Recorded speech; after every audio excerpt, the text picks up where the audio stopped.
Okay, and we're back, although some of you have never left. You're naughty. So, let us carry onward. We are going to go into the other place, which was like this one, which we have just been through. English language, don't need it. Right, now I'm going to explain a little bit about the perfect guard system while we go in and fight some rune spirits and a couple of those boring old skeletons. Right, the perfect guard mechanic works a little strangely in this game. Rather than having it so that you have to press the guard button the instant you would be hit, like in any sane game with an instant guard system, what you have to do is press the button and time it so that Leon will enter the guard stance at the time he would be hit. This is not much fun because Leon's weapon is very laggy indeed and has a lot of unskippable run-out frames, which means that basically if an enemy decides to attack you while you're doing something else, you're going to get hit and there's bugger all you can do about it. Perfect guard the hell away you like. You're not going to be able to because Leon has to finish swinging his whip, the weirdo. So that makes it a lot more hassle than it really ought to be. Basically, if you're not in a standing stance when you start it, you might as well forget it. You're not going to do it. So, let us make things explode, a show of our wrath, and we are once again in this bloody room. There's only a few more of this room in the level, luckily, but we must recover gold from all of them, because it is our treasure. It is the Belmont family treasure, which will fund whip-swinging for many years to come. Meanwhile, we get pasta. This is a necro pasta, because as you can see here in the equip list description, let us scroll down to it, pasta sautéed in ketchup, made of tomatoes, which haven't been invented yet. Bad, Leon. So, now that we have gone on to find that out, let us continue into this room, where we'll be menaced by more rune spirits and pick up a weapon that's good.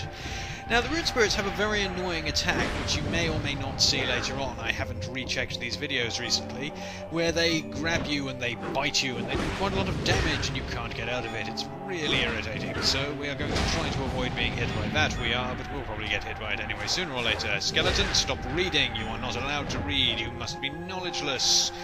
Knowledgeless of this, the axe, which is brilliant because it does this. Yes, we've finally got a weapon that's fun to use. Let's use it as much as we possibly can. That guy just caught fire. I don't know what that was all about. So, we have ended his ways, and we will now continue to get the stuff in the corners of this room. Now, once again, over here, there is nothing in particular. There is a picture, however. It is a picture of a hallway containing pictures, which are probably also of pictures. It is an infinite regression, and we don't want any of that going on here. It'll cause a time paradox. And that's bad. So, up here we go, we're going to get ourselves some more money. This money, you spend it at the shop, basically, that's all it's for. We get an awful lot of it because everything's a bit overpriced. But it will all be worth something later on, despite the fact that in this save file I'm not... Actually, it's not going to be much use at all, in fact. Whoops. Okay, so in future ones I'm not going to get this money, I will just imply its existence, and I will leave you with your cleverness to figure out that I got it in a different game. Meanwhile, bats fly past us. I'm over here, you stupid creatures. No, you're not. We're over... Oh, my echolocation's playing up again. Okay, so over here we've got another new enemy. It's a buckbard, which is a beamos, or possibly one of those other things. It's a peeping eye as well. There actually is a monster called Peeping Eye. It happens to look exactly the same as this thing, but never mind, because that one's now dead and will burn in hell for it. So, we just learned Air Extension A. What is Air Extension A? Well, it is a move that allows Leon to levitate with magic, so let us demonstrate it. Up we go, and there we go. He stands on nothing at all. If you do it too low, he will just fall to the ground, but if you do it high enough, he will indeed stand on fuck all. And there's actually a longer version of that move, just to make it look sillier. Now we will attack this wolf skeleton in the bum. We are not a particularly fair-minded man, and neither are they, though. They're not men at all, in fact, they're dogs. You dogs, I will defeat you. Now, wolf skeletons have the well-known wolf abilities of breathing fire and turning into pools of ink on the floor. We've all seen wolves do that, after all. Anyone who's lived around wolves for very long will have seen them turning into pools of ink in order to evade capture. So, we will destroy them so they cannot evade capture. Marvellous. And we will now look over here, where there isn't anything at all. We will pick up a few hearts in order to restore our complement of them, and then we will go up here to get yet more money. Now, I'm going to edit the videos shortly to cut out all of this nonsense, so you will not have to see it anymore. But I felt rather proud of myself doing something in one room, so you're going to have to see that at least. So up here we go, and then we will drop down and carry on forth into the despairing realms of doom and demise. Yes, this is actually another hallway, which has a buckboard and some red skeletons in it. So we have to beat up the eye thing and ignore these fellows because they're bad. There we go, we'll throw an axe at him, we'll get hit by him, and then we will throw more axes at him, or possibly just hit him with our mighty foot of doom. There you go. We attacked him with discharges from our fighting gland, which knocked his math out, and thus he was defeated forevermore and a day. Okay, now I think you're meant to go this way first, really, being as the heavy armor on this side has boss music, whereas the one on the other side doesn't, but there's nothing to stop you going the wrong way, so we sequence broke the game. Marvellous. So, this guy here will now charge up his powers, but he is futile, even though he managed to hit us with a turn stroke. The regular attacks don't actually do a lot of damage to this guy, but the sub-weapons do a ton of damage to this guy, as does the guard break attack, which is that bit. So you just have to just randomly swing at him and throw axes at him, and he will eventually be disrupted like that. There he goes. Now, meanwhile, we have, of course, a bunch of red skeletons who are just going to follow us around and make these whip jumps needlessly difficult. However, I'm going to accomplish a mighty feat in this room, such as that stories are written of in legends of kings and men. Yes! Marvellous. It was the greatest thing you've ever seen, today at least.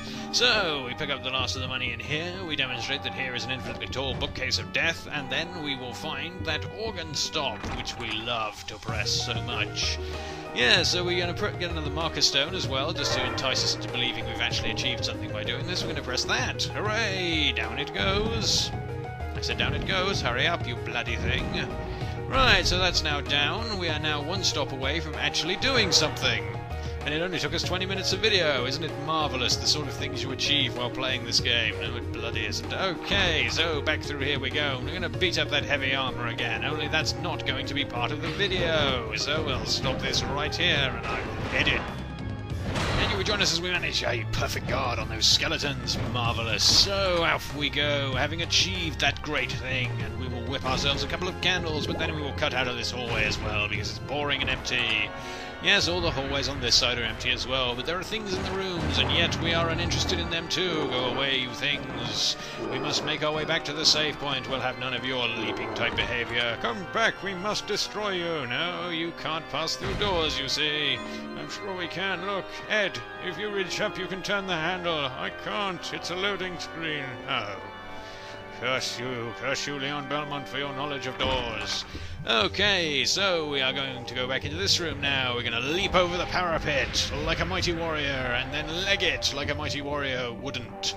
And we will go through this door as well, and across this room, and then we will find ourselves back at the save point, where we will continue our range of activities in the next update.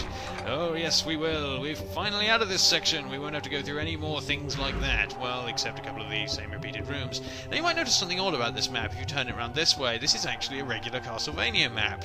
It's just turned on its side. As this would actually be a bit more tolerable as a regular Castlevania map, because you could, say, drop down there and then climb back up, and then you just climb all the way back up the other part. It would be a climate-y thing, and would involve platforming, and therefore be infinitely more fun. However, the vertical plane is absent without leave, and thus we must instead walk sideways along it. Anyway, we find ourselves back at this Orby thing. I have been Evil Tim, and this has been Castlevania Lament of Nonsense, so all of you will await the next update with bated breath, and it will not take years, I promise. Goodbye.